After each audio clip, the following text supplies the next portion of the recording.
आज अंजनगाव सुरजी नगर परिषद सभागृहामध्ये आपल्या अध्यक्षतेखाली जी मीटिंग झाली त्यामध्ये नागरिकांनी जे प्रश्न उपस्थित केले शहराबाबतीत याबद्दल आपलं मत काय आहे?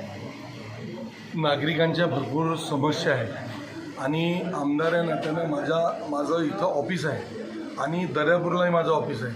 ज्या लोकांच्या समस्या, ज्या विभागातल्या लोकांच्या समस्या ज्या आपल्यापर्यंत आलेल्या आहेत त्या समस्याचं निराकरण करणं आपलं काम आहे. आणि मुख्याधिकारी साहेबांसोबत मी या गोष्टीबद्दल चर्चा केली. माननीय पालकमंत्री महोदयांनी आम्हाला जे निर्देश दिलेले आहेत, जे या अमरावती जिल्ह्यातील जेवढे आमदार आहेत त्यांना निर्देश दिलेले आहेत की तुम्ही आढावा बैठक घ्या. तुमच्या नगरपालिका क्षेत्रामध्ये जे नगरपालिका आहे तसे माझ्या क्षेत्रामध्ये 2 नगरपालिका आहेत, एक दर्यापूर आणि अंजनगाव. दर्यापुरी ब नगरपालिका आहे आणि अंजनगाव बी ब नगरपालिका आहे. अंजनगाव पण ब नगरपालिका क्षेत्र आहे. आणि मी या माध्यमातून बोलतो, महत्त्वाचा विषय असा आहे की लोकांच्या ज्या समस्या आहेत त्या समस्या भरपूर आहेत आणि दर्यापूरमध्ये भरपूर कामं झालेली आहेत.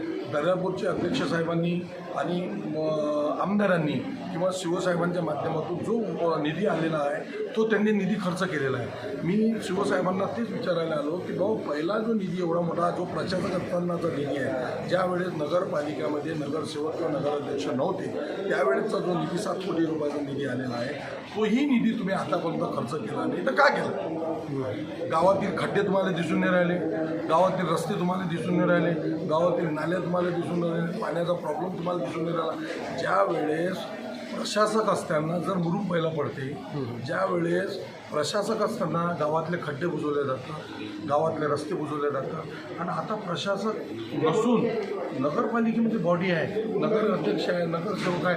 आता तर लोकांच्या समस्या एकदम पहिलं 0 पाहिजे होत्या. नागरिकांच्या प्रश्नांचा ढीग असल्यानंतर तुम्ही एक आमदार म्हणून लोकप्रतिनिधित्व करता आहात आणि अशा परिस्थितीत सभागृहामध्ये नगराध्यक्ष आणि त्या संबंधित जे नगरसेवक आहेत ते अनुपस्थित राहणं याबद्दल आपलं मत काय? त्यांना नोटीस भेटली नसेल, त्यांना शिवसाहेबांनी बोलवलं नसेल, हो त्यांचा व्यक्तिगत प्रश्न आहे. मला शिवसाहेबांना पत्र द्यायचं होतं. मी शिवसाहेबांना पत्र दिलं की आमदार या नात्यानं मला तिथं आढावा बैठक घेणं आहे. माझे जे नगरसेवक आहेत, जे मी एकटा विभाग उद्धव बाळासाहेब ठाकरेचा आमदार जरी मी आहो, पण आज मला जनतेनं निवडून दिलेलं आहे. मी जनतेचे कामं करायसाठी आलो आहे आणि जनतेतून निवडून दिलेले जे नगरसेवक आहेत त्यांनाही अगर लोकांचे कामं करायचे असते आज तर ते या बैठकीला हजर राहिले असते. त्यांना लोकांच्या समस्याच ऐकून घेणं नाही आहे. लोक काय बोलत आहे, अरे आपल्याबद्दल काय बोलत आहे हे लोक तुम्ही पत्रकार म्हणून तिथं हजर होते. लोक तुमच्याबद्दल वाहवाने करून राहिले, चुकीचं बोलून राहिले. तुमचं काम आहे, तुमच्या प्रभागातलं काम आहे, नगराचं काम आहे, हे आपलं काही घरचं काम नाही आहे. प्रशासक असताना आम्ही जे कामं टाकलेले आहे, आमचे घरचे कामं टाकलेले नाही आहे, ते नगराचेच कामं टाकलेले आहे, अंजनगावचे हिताचेच कामं टाकलेले आहे. आणि मी कलेक्टर महोदयांना मी बोललो की जे कामं पहिलं टाकलेले आहे ते कामं त्वरित चालू करण्यात यावे. आता मी शिवसाहेबांनी बोललो, शिवसाहेबांचा तो सपोर्ट आहे. ते बोलले हे कामं आता प्रलंबित आहे आणि याची वर्कआउट झालेली आहे आणि हे लावून आहे. ज्या अनुषंगानं शहरातील नागरिकांचे जसे प्रश्न उपस्थित होत आहेत तसेच नगर परिषदच्या कर्मचाऱ्यांचे, अग्निशमन दलाचे कर्मचाऱ्यांचे त्यांचे पण प्रश्न उपस्थित होते. अग्निशमन दलाचे त्यांचे पगार वेळेवर होत नाही. अग्निशमन दलाचे लोक माझ्यापर्यंत आले आहेत. ते पण मी शिवसाहेबांना सांगितलं की त्यांचे 3-3, 4-4 महिन्याचे पगार होत नाही आहेत. त्याबद्दल त्यांनी माझ्याकडे निवेदन दिलं आहे. काही लोकांचं असं म्हणणं आलं आहे की बाबा आमचा पगार एवढा निघते ना, आम्हाला एवढा दिला जातं. त्याहीबद्दल मी शिवसाहेबांना माहिती दिलेली आहे. हा तो नगरपालिकेचा व्यक्तिगत विषय आहे, पण मी त्यांना सांगितलं की याच्यावर तुम्ही लक्ष द्या आणि जे लोक आहेत त्या लोकांचं नुकसान झालं नाही पाहिजे याबद्दल मी त्यांना विचारलं. शेवटचा प्रश्न आहे, शहरात आता हर घर तिरंगा जो उपक्रम राबवणार आहेत, सर्व नागरिक राबवणार आहेत, तुमच्या लोकप्रतिनिधी अंडरमध्ये सर्व प्रशासन राबवणार आहे. अशा अनुषंगानं आपण नागरिकांना काय संदेश द्याल?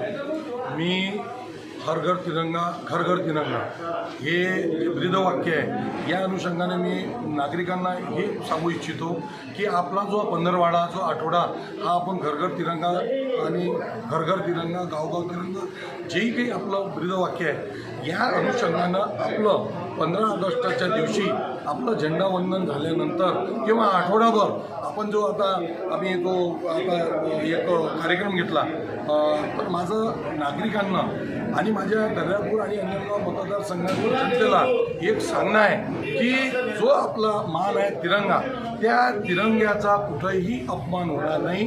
तिरंगा फडकवल्यानंतर किंवा तिरंगा फडकवल्यानंतर तो कुठेही असं पडलेला दिसणार नाही, या कुणाच्या पायदळी जाणार नाही किंवा असं बऱ्याचदा तुम्ही जे व्हिडिओ वगैरे पाहता की असं होणार नाही. मी त्यांना हात जोडून विनंती करतो की तिरंग्याचा मान हा भारत देशाचा मान आहे आणि तो आपण जपलाच पाहिजे.